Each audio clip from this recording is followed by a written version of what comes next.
और हमारा आज का टॉपिक है ईसीजी, जिसको कि हम इलेक्ट्रोकार्डियोग्राम भी कहते हैं। E for electro, C for cardio और जी फॉर ग्राम। तो जैसा कि इसके नाम से है, इसमें कार्डियक मतलब हार्ट और इलेक्ट्रिक मतलब हार्ट की जो इलेक्ट्रिक एक्टिविटी हैं उनको रिकॉर्ड किया जाता है। It is simple test that can be use to check heart's rhythm, heart की रिदम चेक होती है, एंड इलेक्ट्रिक एक्टिविटी। तो ईसीजी क्या है?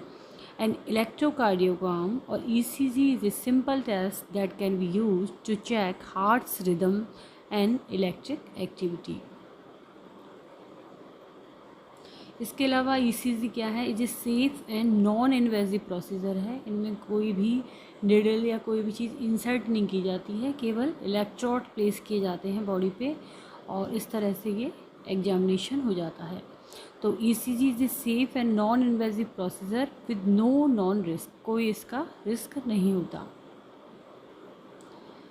Then the machine that records the patient ECG, जो मशीन ईसीजी के पेशेंट की ईसीजी को रिकॉर्ड करती है उसको कहते हैं हम electrocardiograph.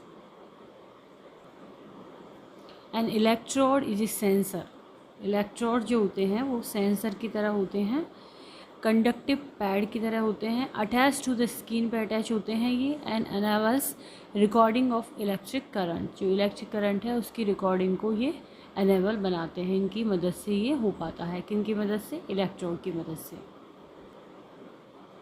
The ECG paper is a strip of graph paper की एक स्ट्रिप होती है ये ईसीजी पेपर, जिस पर कि ईसीजी की रिकॉर्डिंग आती है। With large and small grids होते हैं इसमें, इस तरह से ग्रिड्स होते हैं large and smalls. With horizontal axes, जो हॉरिजेंटल एक्सेस है वो तो क्या बताएगा? टाइम इन सेकंड बताता है। और वर्टिकल एक्सेस क्या बताता है? Amplitude in volt.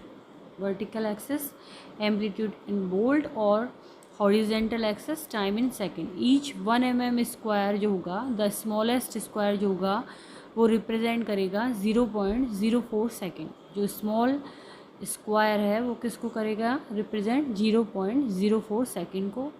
And each large square 5 mm का होगा, ये रिप्रेजेंट 0.2 सेकेंड को ये रिप्रेजेंट करेगा।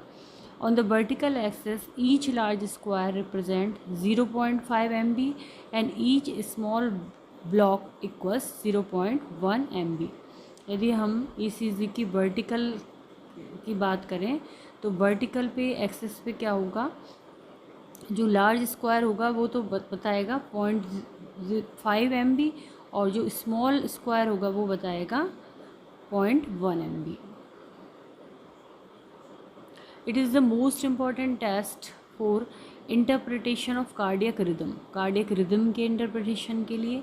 दूसरा, detection of myocardial ischaemia, myocardial infarction तो नहीं है इसके डिटेक्शन के लिए। एंड कंडक्शन सिस्टम एबनॉर्मलिटी तो कोई नहीं है इसके लिए। Pre excitation, long QT syndrome हो, एट्रियल एबनॉर्मलिटीज़ हो, वेंट्रिकुलर हाइपरट्रॉफी हो, पेरिकार्डाइटिस हो एंड अदर कंडीशंस को ये डिटेक्ट करने में काम में आता है। किन किन को?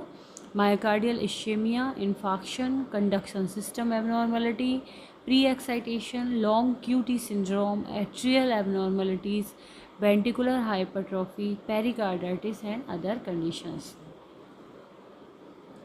अब क्या होता है, जो ईसीजी है वो gives 2 major kind of information, 2 मुख्य इंफॉर्मेशन प्रोवाइड करती हैं। पहली क्या है? पहली है by measuring time interval. Time interval जो होता है ईसीजी पे उसको मेज़र करके एक doctor can determine how long the electric wave takes to pass through the heart. एक जो इलेक्ट्रिक वेव है वो हार्ट से पास होने में कितना टाइम लेती है ये पता लगा पाता है। तो पहला तो क्या हो गया? By measuring time interval on the ECG a doctor can determine how long the electric wave take to pass through the heart. Second क्या है? By measuring the amount of electric activity passing through the heart muscle a cardiologist may be able to find out if parts of the one heart of the heart are too large or are overwork. तो जब electric activity पास होती है heart muscles से तो इससे cardiologist ये पता कर पाते हैं कि जो पार्ट ऑफ हार्ट है वो लार्ज तो नहीं हो गया है या वो ओवरवर्क तो नहीं कर रहा है। तो इस तरह से मेनली 2 काइंड की इंफॉर्मेशन इससे हमें मिलती है।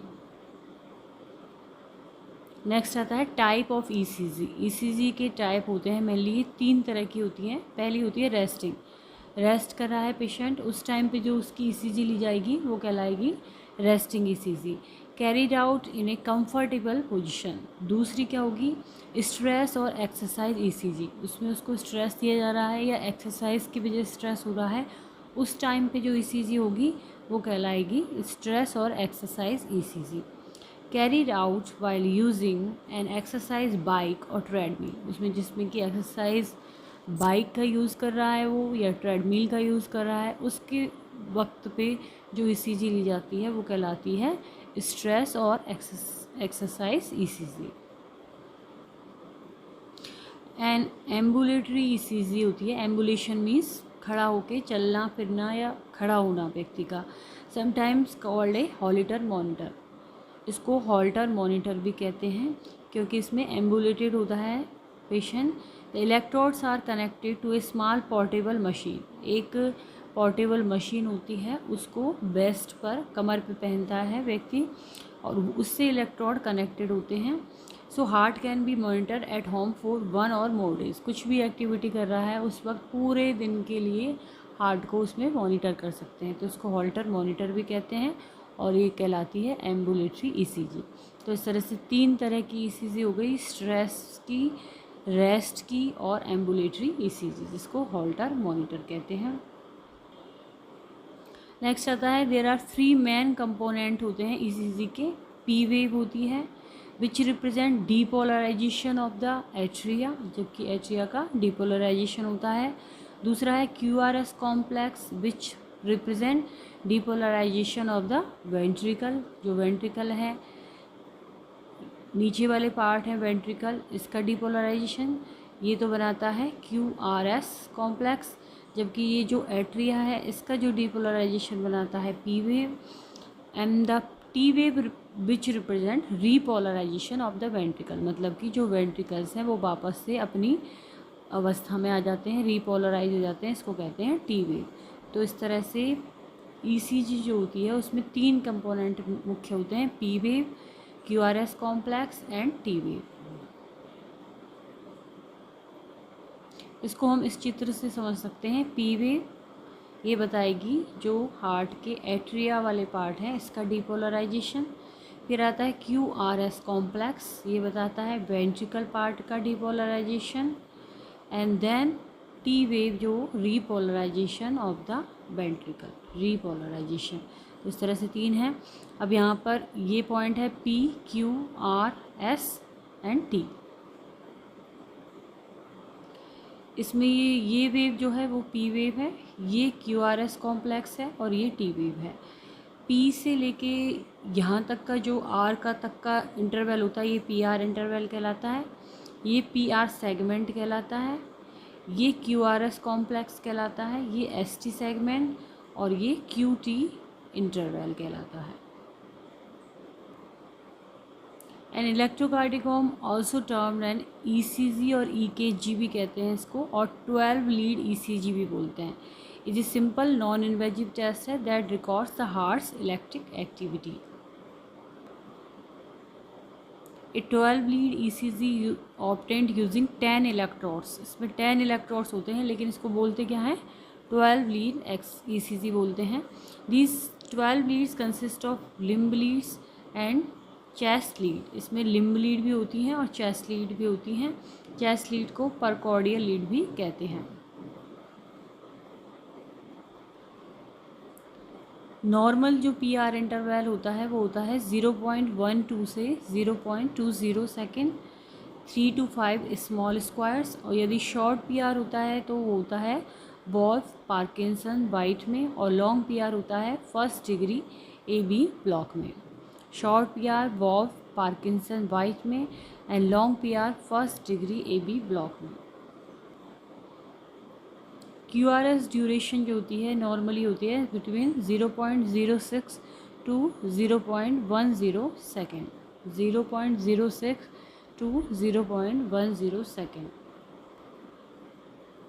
यदि क्यू आर एस ड्यूरेशन 0.12 के इक्वल या ग्रेटर होती है इससे, तो depicts left bundle branch block depict करता है ये, right bundle branch block and non specific intraventricular conjunction, disturbance and hyperkalaemia, ये इस कंडीशंस में हो सकते हैं। अब अलग अलग जो कंडीशंस होती हैं उसमें ईसीजी अलग अलग तरह का पैटर्न बनाती है, जैसे कि वेंट्रिकुलर फिब्रिलेशन में there is no regularity shape of the QRS complex. ये जो क्यूआरएस कॉम्प्लेक्स है इनमें रेगुलर शेप नहीं है, किसी में बड़ा किसी में छोटा इस तरह से है, because all activity is disorganise. जो भी इलेक्ट्रिक एक्टिविटी है वो डिसऑर्गेनाइज होती है, ऐसा इस वजह से होता है। तो वेंट्रिकुलर फिब्रिलेशन में कुछ इस तरह की ईसीजी स्ट्रिप बनती है। ये जो ईसीजी स्ट्रिप शो कर रही है ये एक लाइन शो कर रही है, इसका मतलब है एसिस्टॉल और पल्स लेस इलेक्ट्रिक एक्टिविटी, जिसको पीईए भी कहते हैं। साइनस ब्रेडिकार्डिया में कुछ इस तरह की ईसीजी स्ट्रिप होती है, QRS complex measure less than 0.12 सेकेंड। साइनस टैकीकार्डिया में कुछ इस तरह की स्ट्रिप होती है जिसमें rate over 100 BPM but usually less than 170 BPM होती है। P wave, there is one P wave in front of every QRS complex, the P waves appear uniform. P wave uniform appear होती है इसमें। तो आज का हमारा टॉपिक था ईसीजी और इलेक्ट्रोकार्डियोग्राम। यदि ये वीडियो आपको पसंद आता है तो इसको लाइक करें।